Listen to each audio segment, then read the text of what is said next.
اللهم صل على محمد النبي الأمي وعلى آله وسلم تسليما. أعوذ بالله من الشيطان الرجيم. بسم الله الرحمن الرحيم. وإذا سمعوا ما أنزل إلى الرسول ترى أعينهم تفيض من الدمع مما عرفوا من الحق يقولون ربنا آمنا فاكتبنا مع الشاهدين وما لنا لا نؤمن بالله وما جاءنا من الحق ونطمع أن يدخلنا ربنا مع القوم الصالحين فأثابهم الله بما قالوا جنات تجري من تحتها الأنهار خالدين فيها وذلك جزاء المحسنين والذين كفروا وكذبوا بآياتنا أولئك أصحاب الجحیم. ترجمہ: اور جب بعض مشرکین اور بعض یہود سنتے ہیں اس کلام کو جو اترا رسول صلی اللہ علیہ وسلم پر، تو دیکھے گا کہ ان کی آنکھیں ابلتی ہیں آنسوؤں سے، اس وجہ سے کہ انہوں نے پہچان لیا حق بات کو. وہ کہتے ہیں کہ اے ہمارے رب، ہم ایمان لے آئے، سو آپ ہم کو ماننے والوں کے ساتھ لکھ دیجیے. اور ہم کو کیا ہوا کہ ہم اللہ تعالیٰ پر یقین نہ لاویں اور اس چیز پر یقین نہ لاویں جو ہمارے پاس پہنچی حق میں سے، اور ہم توقع رکھیں کہ ہمارا رب ہم کو داخل کرے گا نیک بخت لوگوں کے ساتھ. پھر اللہ تعالیٰ نے ان کو بدلا دیا ان کے کہنے پر ایسے باغات کا جن کے نیچے سے نہریں بہتی ہیں، جس میں وہ ہمیشہ رہیں گے، اور یہ نیکی کرنے والوں کا بدلہ ہے. اور وہ لوگ جو منکر ہوئے اور ہماری آیتوں کو جھٹلایا، یہی لوگ جہنمی ہیں. تو سب سے پہلے تو ہمارا آج 7واں سپارہ شروع ہو رہا ہے درس قرآن کا. 6واں سپارہ ختم ہو چکا ہے، 7واں سپارہ شروع ہو رہا ہے یہاں سے.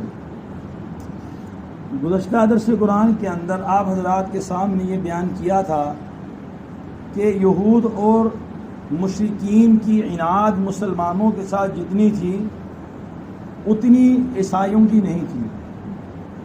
اسی لیے سب سے زیادہ مسلمان ہونے والوں کی تعداد عیسائیوں میں سے، یہودیوں میں سے بہت کم ہے. اور یا پھر مشرکین جو بعد میں اللہ تعالیٰ نے ان کو ہدایت دی، تو ان میں سے عیسائیوں کے بعد پھر دوسرا نمبر مشرکین کا تھا. ان میں سے لوگ زیادہ مسلمان ہوئے، لیکن یہودیوں میں سے بہت ہی کم لوگ مسلمان ہوئے. ایسی ان پر دل پر بدبختی کی مہر لگی ہوئی تھی. تو آج یہاں سے وہ جو بعض مشرکین اور بعض یہودی جو مسلمان ہو گئے، توبہ کی انہوں نے کہ ہم نے ستایا، آج یہاں سے ان کا بیان ہے. اسلام کا رویہ یہ ہے، اور اللہ تعالیٰ کا اور اللہ کے رسول کا اور صحابہ کا اور اولیاء اللہ کا جو معتدل دین پہ چلتا ہے، ان سب کا رویہ یہ ہے کہ اچھی چیز کو بیان کرنا اور بری چیز کو بھی بیان کرنا، کہ یہ چیز 10% ٹھیک ہے، 90% غلط ہے، یا 90% ٹھیک ہے، 10% غلط ہے. جو چیز جتنی ٹھیک ہے اس کو ٹھیک کہنا، جو چیز جتنی غلط ہے اس کو غلط کہنا، یہی انصاف کا تقاضا ہے. آج یہاں سے اللہ تعالیٰ ان یہودیوں اور مشرکین کا تذکرہ کر رہے ہیں جن کے دل سے عناد ختم ہوئی، اور عناد ختم ہونے کے بعد انہوں نے دین اسلام کی طرف رجوع کیا اور اللہ تعالیٰ کی طرف جو ہے اپنا قدم بڑھایا اور مسلمان ہو گئے. ان کی اللہ تعالیٰ نے یہاں پر تعریف کی ہے کہ جب یہ مسلمان ہونے والے لوگ جن کے دل سے عناد ختم ہوئی، جب سنتے ہیں اس کلام کو جو رسول صلی اللہ علیہ وسلم پر اترا، تو یا نبی آپ ان کی کیفیت دیکھیں کہ ان کی آنکھوں سے آنسو بہنے لگتے ہیں، رونے لگتے ہیں کہ یار اتنا بڑا اچھا کلام تھا اللہ کا، اور ہم نے اس طرح جو ہے اس کی مخالفت کی، یا ہم نے اس کلام کو اس طریقے سے جھٹلایا کہ نعوذ باللہ کہ ساری دنیا ہمارے، اگر اللہ تعالیٰ کے اللہ تعالیٰ کو کیا جا کے جواب دیں گے اس بات کا کہ ہم نے بری طرح سے ستیہ ناش کیا. تعلیمات کا. اور کیوں ان کی یہ وجہ کیوں ہے؟ اس لیے کہ انہوں نے حق کو پہچان لیا. مسئلہ صرف یہیں پر اٹک جاتا ہے. جب بندہ حق کو پہچان لیتا ہے پھر وہ اپنے ٹکڑے کرانے کے لیے بھی تیار ہو جاتا ہے. آپ نے واقعہ سنا ہوگا موسیٰ علیہ السلام کے دور میں جادوگر جو ہے فرعون نے اکٹھے کیے تھے حضرت موسیٰ علیہ السلام کے مقابلے میں. جب عقل الٹی ہو جاتی ہے تو اس کا حل جو ہے پھر نکالنا بہت مشکل ہو جاتا ہے. حضرت موسیٰ علیہ السلام کو اللہ تعالیٰ نے معجزات عطا کیے تھے. عصا پھینکتے تھے تو وہ سانپ بن جاتا تھا، اپنے بغل کے اندر ہاتھ ڈالتے تھے نکالتے تھے تو روشن ہو جاتا تھا، چمکنے لگتا تھا. اس طرح اللہ تعالیٰ نے ان کو معجزات دیے. اب فرعون کہتا ہے یہ جادو ہے. اچھا تو موسیٰ علیہ السلام کو اس نے دعوت دی کہ ایسا کرو میدان کے اندر مقابلہ کرو، ہمارا مقابلہ کرو، جیت کے تو تم سچے اور نہ جیتے تو تم جھوٹے. تو میدان لگا، ساری بنی اسرائیل قوم جمع ہوئی، وہاں پر جادوگروں کو لایا گیا. فرعون خود بھی کرسی لگا کے وہاں بیٹھا. حضرت موسیٰ علیہ السلام وہاں پر میدان میں پہنچے. اس سے بڑی بات آپ کو بتاؤں کہ جو جادوگر مقابلے کے اندر آئے تھے وہ حضرت موسیٰ علیہ السلام کا حلیہ پہن کر آئے تھے. جیسے ان کی داڑھی تھی ویسے داڑھی لگا کے آئے، کپڑے ان جیسے پہن کے آئے، ان جیسی تصویر لے کر آئے. لوگوں کو دھوکہ دینا تھا نا. جادوگروں کو بھی اس وقت نہیں پتہ تھا کہ ہمارے ساتھ ہونا کیا ہے. جب مقابلے کے اندر آئے تو انہوں نے کہا جادو دکھائیں اپنا. حضرت موسیٰ علیہ السلام نے فرمایا کہ پہلے تم اپنا جادو دکھاؤ بعد میں میں دکھاؤں گا. پہلے تم شروع کرو بعد میں میں کروں گا، کیونکہ جب میں نے پیش کر دیا پہلے تو تمہارے پاس پھر عوام سمجھے کہ پتہ نہیں یہ ان سے بھی بڑا جادوگر ہے. تو کتنے ہزاروں کی تعداد میں سامنے جادوگر تھے. جادو کا کمال کیا ہے؟ آنکھوں کا دھوکہ. انہوں نے رسیاں پھینکی، قرآن کہتا ہے انہوں نے رسیاں پھینکی، انہوں نے ڈنڈے پھینکے اور عوام کو پورے میدان میں سانپ ہی سانپ نظر آنے شروع ہو گئے. جب انہوں نے اپنا کام کر دیا اس سے اللہ کے نبی حضرت موسیٰ علیہ السلام نے عصا پھینکا. وہ تو جادو تھا، آنکھوں کا دھوکہ تھا. انہوں نے عصا پھینکا، یہ اوریجنل طریقے کا سانپ بن کے کھڑا ہو گیا اور ایک ہی رکوع میں سارے سانپوں کو کھا گیا، ان کے سارے سانپوں کو ہڑپ کر گیا. جادوگر جو دیکھے نا، بندہ خود سمجھتا ہے کہ میں کام غلط کر رہا ہوں، اس کو پتہ ہے ٹھیک کیا ہے. جادوگر خود کہنے لگے کہ آمنا برب موسیٰ و ہارون، ہم جو ہے موسیٰ علیہ السلام اور ہارون علیہ السلام کے رب پر ایمان لے آئے. اس پورے میدان میں کیوں؟ انہوں نے دیکھ لیا کہ یہ جادو نہیں ہے، یہ حقیقت ہے. جیسے ایک صحیح طریقے کا ہم عصا اور ڈنڈا دیکھ رہے ہوتے ہیں اور صحیح طریقے کا سانپ دیکھ رہے ہوتے ہیں، یہ سانپ آ گیا ہمارے سامنے. یہ دھوکہ ہوتا، جادو ہوتا تو ہمیں سمجھ آ جاتی جادو ہے یہ. جب انہوں نے معجزہ دکھایا اب اس کی عقل پھر گئی. کہتا ہے جادوگروں کو دھمکی دیتا ہے کہ میں تمہارے ہاتھ کاٹ دوں گا، میں تمہارا پاؤں کاٹ دوں گا، یہ کر تمہیں سولی پہ چڑھا دوں گا، وہاں اسلی بننا تم اجمعین، میں سولی دے دوں گا تمہیں. انہوں نے کہا فخذ ما انت قاذ، اب ہم تو اللہ پر ایمان لے کر آ گئے، تجھ سے جو ہوتا ہے تو کر لو. تو اللہ تعالیٰ کے جب یہ اسلام کا معجزہ ہے، جب تک بندہ مسلمان ہوتا نہیں ہوتا. اللہ کے نبی کے صحابہ کی تعریف میں یہ شامل ہے. اور روم کے بادشاہ نے صحابہ سے پوچھا تھا کہ اپنے نبی کی صفت بیان کرو، یہ بتاؤ کہ جب بندہ مسلمان ہوتا ہے تو پھر وہ اسلام چھوڑتا بھی ہے؟ کہا کہ جب ان کے ساتھ ان کا جو ایمان لانے والا ان کے ساتھ ہوتا ہے پھر وہ اسلام چھوڑتا نہیں ہے، گردن کٹوانے کے لیے تیار ہو جاتا ہے. فرماتے یہی اس کے حقانیت کی دلیل ہے. یہی ایمان ہمیشہ سے یہی رہا. جب تک جو بندہ مخالفت کرتا ہے، جب وہ حقیقت پہ آتا ہے تو پھر وہ کہتا ہے کہ میری گردن کاٹ دو، میں پیچھے نہیں ہٹنے والا. حضرت اکرمہ رضی اللہ تعالیٰ بعد میں مسلمان ہو گئے. ابو جہل ملعون وہ تو جہنم میں چلا گیا اور اس کا بیٹا تھا حضرت اکرمہ، وہ صحابی بنے. جب مسلمان ہوئے، مسلمان ہونے کے بعد آ کے عرض کیا کہ میں نے مسلمانوں کے خلاف بڑے محاذ کھڑے کیے ہیں، بڑی بڑی جنگیں لڑی ہیں، مجھے کوئی ایسا عمل بتا دیں کہ میں ان کے رتبے کو پہنچ سکوں. ظاہر سی بات ہے کہ ان کے رتبے کو کہاں پہنچا جا سکتا ہے؟ جو پہلے اولین صحابہ ان کا رتبہ اپنا ہے، جو بعد والے صحابہ ان کا رتبہ اپنا ہے. لیکن اللہ کے نبی صلی اللہ علیہ وسلم نے منع فرما دیا کہ اکرمہ کو اس کے باپ کے نام سے کوئی بھی تانا نہ دے. مسلمان ہونے کے بعد سارے ہمارے بھائی ہیں. وحشی اللہ کے نبی صلی اللہ علیہ وسلم کے چچا کو شہید کرنے والا مسلمان ہو گیا. اللہ کے نبی نے صرف ایک بات کہی کہ میرے سامنے نہ بیٹھا کرو، مجھے میرا چچا یاد آتا ہے، باقی اس سے کوئی بدلہ نہیں لیا، بدلہ لیا ہی نہیں اس سے. مسلمان ہونے کے بعد حدیث پاک کا فیصلہ ہے اللہ تعالیٰ سارے گناہوں کو معاف فرما دیتے ہیں. جب سارے گناہوں کے معاف کرنے کا فیصلہ اللہ نے کر لیا تو بندوں کی کیا اوقات ہے کہ اس سے جا کے بدلہ لینا شروع کر دے کہ تو نے ہمارا یہ کیا تھا، تو نے ہمارا وہ کیا تھا. اسلام لانے کے بعد جیسے ہم باقی مسلمان بھائی اسلام لانے کے بعد تو بھی ہمارا بھائی، جیسے اسلام قبول کرنے کے بعد ہمارے لیے حقوق ہے ویسے تیرے لیے حقوق ہیں. تو اس طرح تو اللہ تعالیٰ کے نام جب جان اٹھانے کی باری آتی ہے پھر لوگ پیچھے نہیں ہٹتے ہیں. ہمارے ایمان وہ غائب ہو گئے، ہمارے جذبات وہ غائب ہو گئے، اتنا الجھ گئے دنیا کے اندر کہ ہمیں پرواہ نہیں رہی کہ اللہ تعالیٰ کیا چاہتے ہیں، اللہ کے رسول ہم سے کیا چاہتے ہیں.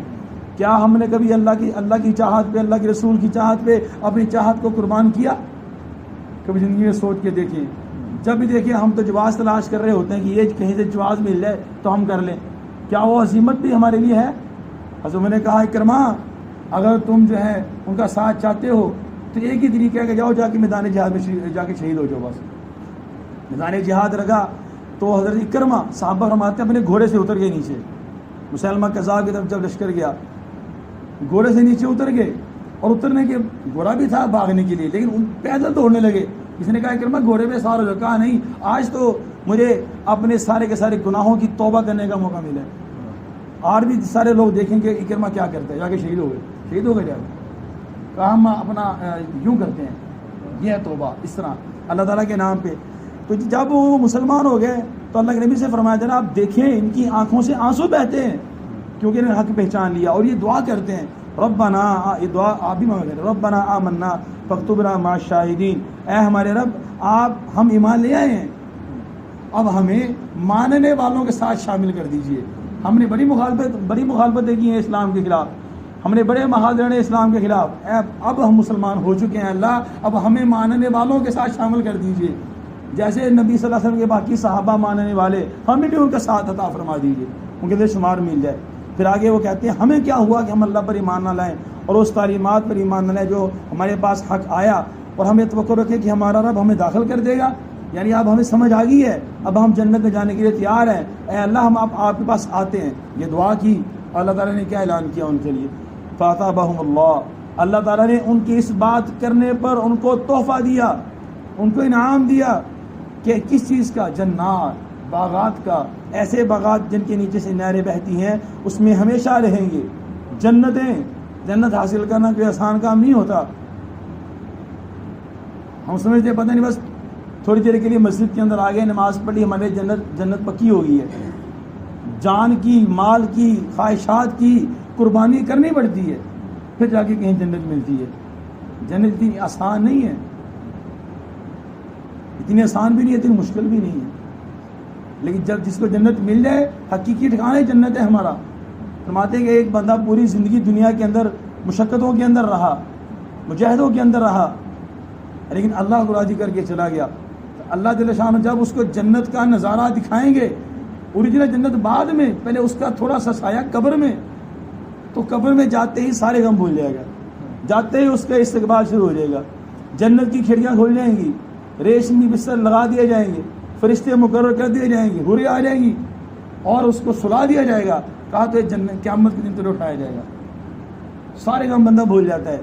جنت جو ہے بہت بڑی نعمتوں کا مرکز ہے اور ہمارا ٹھکانہ جنت ہے. اللہ تعالیٰ جو ہے فرماتے ہیں سابقوا الی مغفرۃ من ربکم وجنۃ عرضها السماوات والارض، دوڑو اس جنت کی طرف جس کی چوڑائی آسمان زمین سے زیادہ ہے. یہ جنت ہے کہ جنت کے دروازے کے پاس بندہ پہنچے گا، جنت کے دروازے کو 40 سال دیکھے جائے گا. اتنا حسین اور دل کو مطمئن کرنے والی، بندے کی نظر ہمیشہ اس چیز پہ ٹکتی ہے جس چیز کو دیکھ کے بندے کو مزہ آتا ہے. دنیا کا قاعدہ قانون یہی ہے، بندے کی دنیا کے اندر نظر ٹکتی اس چیز پر ہے جس چیز کو دیکھ کے بندے کو مزہ اور لذت اور لطف آ رہا ہوتا ہے. جب بندے کو جس چیز کے دیکھنے سے مزہ نہ ہو بندہ اس کو دیکھتا ہی نہیں ہے. تو یہی بات ہے، جنت کے دروازے کو دیکھ کے ایک دن نہیں، 2 دن نہیں، 40 سال تک جو ہے جنت کے دروازے کو دیکھتا رہے گا. پھر اگر جنت کی نعمتوں کا تذکرہ کیا جائے، یہ ایک پھل سیب ہے. سیب جو ہے فرماتے ہیں کہ اللہ تعالیٰ نے ہمیں دنیا کے اندر پھل عطا فرمائے ہیں، یہ جنت کے مشابہ پھل ہیں. دنیا کے اندر ہم ایک پھل کھاتے ہیں، اس کا ایک ذائقہ ہے. جنت میں آپ ایک لقمہ کھائیں گے، ایک لقمے پہ آپ کو ہزاروں ذائقے آئیں گے. ایک لقمہ کھاتے جائیں گے، اس کا ذائقہ ہی بدلتا جائے گا. ایک پانی کا گھونٹ پڑیں گے، اس کا ذائقہ کچھ اور ہوگا، دوسرا بھریں گے، اس کا ذائقہ کچھ اور ہوگا. اور ہر جمعے کو اللہ تعالیٰ کا دیدار ہوگا، اور ہر ہفتے اللہ تعالیٰ جو ہے اس کو حور کا تحفہ دیں گے. اور فرمایا جب سے اللہ تعالیٰ نے جنت کو بنایا، جس وقت سے جب دنیا بنے، دنیا سے بھی پہلے اللہ نے جنت کو بنایا، اور دنیا ختم ہونے کے بعد بھی جنت رہے گی. فرمایا جب سے اللہ نے جنت کو بنایا اس وقت سے لے کے آج تک اور قیامت تک جو ہے اللہ تعالیٰ روزانہ جنت کو سجاتے رہتے ہیں، اس کی خوبصورتی میں، حسن میں اضافہ کرتے رہتے ہیں. اور وہ کن کے لیے ہے؟ نیکوکاروں کے لیے، اللہ والوں کے لیے، اللہ کی طرف قدم بڑھانے والوں کے لیے، اللہ کے نام پہ اپنی جان مال کو پیش کرنے والوں کے لیے، اللہ تعالیٰ کے لیے اپنی جذبات کی قربانی کرنے والوں کے لیے. اور فرماتے ہیں کہ جنت میں مسندیں لگے گی، مسند بیٹھنے کی جگہ، مسندیں لگے گی، اور ایک دوسرے کے ساتھ باتیں کریں گے وہاں بیٹھ کے، ایک دوسرے کو دیکھیں گے. پھر اور وہاں پر حسن بازار لگے گا، حسن کا بازار لگے گا. بندہ کہتا ہے کہ میرے چہرے کے اندر، میں چہرے کی شکل کو بدلنا چاہتا ہوں، وہاں جا کے شکلیں بدل لی جائیں گی. وہاں جا کے جو چہرہ پسند ہے چہرے پہ لگا لو. دنیا کے اندر داڑھی، وہاں داڑھی کوئی نہیں. جردن مردن ہمارے جتنے بات سارے گئے. ایک لفظ ذہن میں لیکن میں کہتا نہیں، وہ لفظ بڑا عجیب ہے. یعنی حسین تر حسین ہمیں کر دیا جائے گا. یہاں ہمارا قد چھوٹا سا ہے، وہاں حضرت آدم علیہ السلام کا قد دے دیا جائے گا. یہاں ہمیں بڑھاپا آ جاتا ہے، وہاں بڑھاپا نہیں ہے. حضرت عیسیٰ علیہ السلام کی جوانی دے دی جائے گی. یہاں ہمارے اخلاق بڑے برے ہیں، وہاں پر اللہ کے نبی صلی اللہ علیہ وسلم کے اخلاق دے دیے جائیں گے. جنت کے نظارے بڑے عجیب ہیں. پھر وہاں کی جو مچھلیاں ہیں، وہاں کی جو پرندے ہیں، ان کی صورتحال کیا ہے؟ مچھلیاں خود اپنا منہ باہر نکال کے کہیں گی آپ مجھے کھانا پسند کریں گے؟ یہ کہے گا ہاں کھانا پسند کروں گا. جو دل میں سوچے گا، اس کو شوربے والا پسند ہے، اس کو بنا ہوا پسند ہے، جیسا وہ کہے گا اس کے سامنے تیار ہو کے مچھلی آ جائے گی، کھاؤ گی. کھانے کے بعد اس کے کانٹے پھینکے گا، کانٹے پھینک دے گا. تیار کرنے کی ضرورت نہیں، پکا پکا سامنے آ گیا، کانٹے پھینک دے گا. وہ کانٹے کھانے کے بعد خود جڑیں گے اللہ کے حکم سے، پھر مچھلی تیار ہو جائے گی، وہی اندر جائے گی، دوبارہ پھر منہ باہر نکالے گی. کیسی لگی میں میرا کھانا تمہیں کیسا لگا؟ آپ درخت کے اوپر سے پھل توڑیں گے. دنیا میں کیا پھل لگے ہوتے ہیں، درخت کی ٹہنی سے پھل توڑتے ہیں، ٹہنی صاف ہو جاتی ہے. وہاں ٹہنی سے پھل توڑیں گے، نیا پھل آ جائے گا. یہاں بیٹھے میں پھل کھانے کو دل کر رہا ہے، سیب لگا بڑا مزیدار ہے، سیب کھانا ہے، اور ٹہنی جھک کے آپ کے پاس آ رہی ہے، لوری سبزی کھاؤ آپ کے لیے. نہریں یوں چلتی ہیں، یہ کہتا ہے نہر یوں چلے، نہر یوں چلنی شروع ہو جائے گی. یہ کہے گا کہ ہوا کے اندر، جیسے کہ آج دیکھیں نا، آج دنیا کے اندر کارٹون فلمیں اس طرح کی بنا دی کہ پانی کو ہوا میں اڑا کے دکھا دیا. حالانکہ کون ہے؟ یہ مخلوق ہے. تو وہ اللہ جو حقیقی قدرت والا ہے، وہ اللہ حقیقت میں پانی کو ہوا میں اڑا کے دکھائے گا. میرے بندے تجھے چاہیے کہ پانی یوں چلے، یوں چلے گا، یوں چلے گی تو یوں چلے گا. پھر اس کو سواری دی جائے گی. کہہ رہے میں نے یہ کہ فلاں بندے سے ملنا، میرا فلاں دوست تھا، اسے اب میرے بڑے عرصہ ہو گیا، تو سواری اڑے گی، اوریجنل گفٹ جو ہے اس کو مل جائے گی، اور اس پہ بیٹھ کے جہاں چاہے جا کے دوستوں سے مل کے آ جائے گا. یار اوپر جنت میں میرا دوست ہے، ملاقات ہے، بڑا عرصہ ہو گیا، جا کے اسے مل کے آئے گا. یہ جنت کی نعمتیں ہیں. اللہ کے نبی صلی اللہ علیہ وسلم نے جنت کی نعمتیں کسی بندے ایک صحابی کے سامنے بیان کی، اس کا انتقال ہو گیا. تو اللہ کے نبی نے فرمایا کہ تمہیں پتہ ہے اس بندے کا انتقال کیوں ہوا؟ یا رسول اللہ کیوں ہوا؟ جنت کے شوق میں انتقال ہو گیا، جنت کی نعمتیں دیکھ کے اس کا انتقال ہو گیا. ایسی جنت کے اندر نعمتیں. تو میرے بھائیوں، یہ نعمتیں گھر بیٹھنے سے یا دین کی مخالفت سے نہیں ملتی ہیں. یہ من دن کی بازی لگانی پڑتی ہے. اپنے چہرے کو، اپنے دل کو، اپنی آنکھوں کو، اپنے کانوں کو، اپنے پاؤں کو، اپنے لباس کو، اپنے کھانے کو، پوری زندگی کو اللہ کے نبی صلی اللہ علیہ وسلم کے تابع کرنا پڑتا ہے. پھر آ کے کہیں یہ جنت ملتی ہے. اتنا آسان کام بھی نہیں ہے، اتنا مشکل بھی نہیں ہے. لیکن ایک بات ہے، من تشبہ بقوم فہو منہم.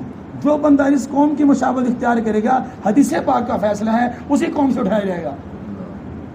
ہم مکمل نہیں چل سکے دین پر، کوشش کرتے رہے تو صحابہ کے ساتھ حشر ہو جائے گا. کوشش کرتے رہے اللہ کے نبی صلی اللہ علیہ وسلم کا چہرہ بنانے کی، اللہ کے نبی کی زندگی بنانے کی. نہیں بنا سکے، کمزور ہیں، ہمارے وارث بہت ہیں، بندے انسان ہیں، لیکن ہمارا حشر اللہ کے نبی صلی اللہ علیہ وسلم کے ساتھ ہو جائے گا، صحبت نصیب ہو جائے گی. ایک واقعہ سنا کے بعد ختم کرتا ہوں. ایک واقعہ لکھا مولانا یوسف صاحب رحمۃ اللہ علیہ، فوت ہو گئے کاندلوی. انہوں نے لکھا یا اس طرح ہمارے کسی اور بزرگ نے واقعہ لکھا، ہمارے ایک ملک تھا، اس ملک کے اندر ایک عالم تھے، اس ملک کے اندر ایک عورت تھی غیر مسلم، مسلمان ہوگی، سعودیہ کے اندر ایک مسلم ملک ہے، وہاں پر ایک عالم تھے. یہ بتانے لگا ہوں ہمارے دین سے محبت کیسی ہے، اس پہ فیصلہ کیسے ہو سکتا ہے. کہتے ہیں کہ ان عالم صاحب کا انتقال ہو گیا، قبر میں دفنا دیا گیا. ادھر سے اس عورت کا جو مسلمان ہوئی تھی، پہلے غیر مسلم تھی پھر مسلمان ہو گئی، اس کا انتقال ہوا، اس کو وہاں دفنا دیا گیا. اب ہوا کیا، یہ جب وہ ادھر سے ایک بندہ ادھر مکہ مدینہ میں آیا ان کے ملک کا حج کرنے کی نیت سے، یہاں مولوی صاحب کی قبر جو تھی اس قبر کے اندر دفنانے والوں کی کوئی چیز گر گئی، بہت ضروری چیز ہے تو ظاہر سی بات ہے حکم میں آپ کھول کے نکال سکتے ہیں، مٹی ہے نا، مٹی اٹھائیں اپنی چیز نکالیں، مٹی ڈال دیں، دوبارہ ڈال دیں. جب چیز نکالنے کے لیے قبر کو کھودا گیا تو کیا دیکھا کہ مولانا صاحب کی قبر کے اندر مولانا صاحب نہیں ہے، لڑکی ہے. ہم مسلمان ہیں نا، جب کسی کو کفن میں قبر میں اتارتے ہیں تو چہرے سے کپڑا ہٹا دیتے ہیں، ہمارا طریقہ یہی ہے، سنت بھی یہی ہے.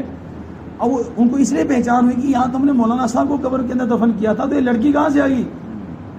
تو وہ جو ان کے ملک کا بندہ تھا وہاں پر آیا ہوا تھا، شور ہوا، اس نے آ کے دیکھا، اس نے کہا اس لڑکی کو تو میں پہچانتا ہوں، یہ ہمارے علاقے کی ہے. تو یہ ہوا کیا، اس علاقے کی لڑکی یہاں پہنچ گئی اور یہاں کے مولانا صاحب وہاں پہنچ گئے، یعنی عیسائیوں کی سرزمین پہ مولانا صاحب پہنچ گئے اور مسلم اور بابرکت زمین کے اوپر اور لڑکی آ گئی. یہ کیسے ہو گیا اتنا بڑا، ایزی روڈ تو پیسے تو جاتے، تو یہ بندوں کا ایزی روڈ کیسے شروع ہو گیا.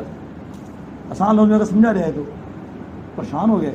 جب حالات کی تحقیق کے بعد پتہ چلا کہ جو لڑکی مسلمان ہوئی تھی، مسلمان ہونے کے بعد ہمہ وقت اس کی یہ خواہش ہوتی تھی کہ میں اسلام سیکھ لوں اور اسلام کے ساتھ محبت اور اسلام کے ہر مسئلے کے ساتھ محبت اور عزت و احترام کا معاملہ کرتی تھی.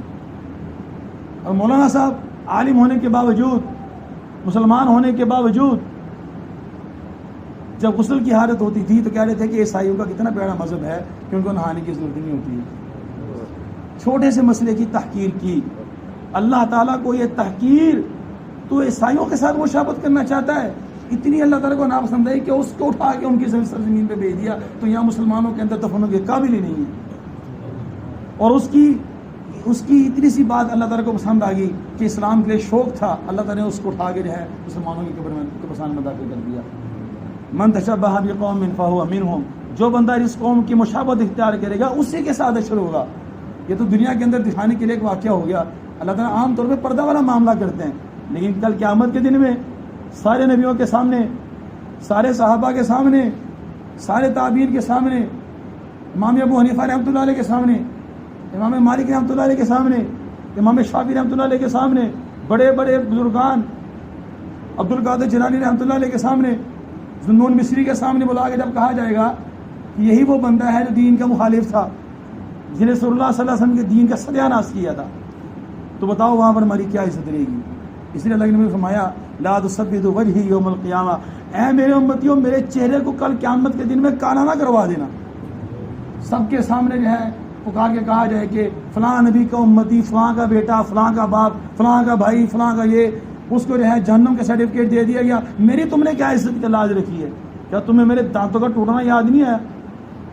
کیا میری بیٹیوں کو طلاقیں ہوئی سریعام مکہ کے اندر تمہیں وہ یاد نہیں آئی؟ میرے پہ کوڑا پھینکنا تمہیں یاد نہیں آیا؟ تو کدھر کہاں جانا ہے، کیا کرنا ہے؟ یہ فیصلہ ہم نے زندگی کے اندر کرنا ہے. وذالک جزاء المحسنین، یہ نیکوکاروں کا بدلہ ہے. باغات، حور و غلمان.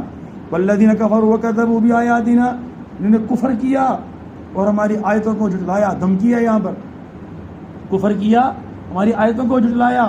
اولئک اصحاب الجحیم، یہی جہنمی ہے. اس سے بڑا جہنمی دنیا کے اندر کوئی نہیں ہے. میرے دوستو یہ زندگی تھوڑی سی ہے، پتہ نہیں ہے انسان کب اس کی زندگی کی ڈور ٹوٹ جائے، ختم ہو جائے. انسان کو نہیں پتا کہاں پر جو ہے میرا حادثہ ہو جائے، پتہ ہی نہیں ہے انسان کو. ایک سانس کا پتہ نہیں ہے. لازمی نہیں ہے کہ میری 60 سال عمر ہوگی، میری 40 سال عمر ہوگی، میری 50 سال عمر ہوگی پھر جا کے میرا انتقال ہوگا. یہاں تو دودھ پیتے بچے چلے جاتے ہیں، یہاں تو دانت نہیں نکلتے بچے چلے جاتے ہیں. یہاں پہ شادیاں نہیں ہوتی تو نوجوان چلے جاتے ہیں، تو ہم کس دھوکے کے اندر ہیں میرے دوستو. اس لیے اللہ سے دعائیں کہ اللہ جل شانہ ہم سب کو جو ہے عمل کرنے کی توفیق عطا فرمائے، اپنی ایمان اور عقائد پر قائم رہنے کی توفیق عطا فرمائے، جتنا ہو سکتا ہے اپنی زندگی کو سنت کے مطابق کرنے کی توفیق عطا فرمائے. بسم اللہ الرحمن الرحیم. اللہم انت السلام ومنک السلام تبارکت ربنا وتعالیت یا ذا الجلال والاکرام. اللہم اہدنا واہد بنا وجعلنا صوبا لمن اہتدى.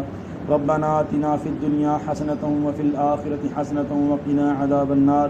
صلی اللہ علی النبی الکریم وعلی آلہ واصحابہ اجمعین.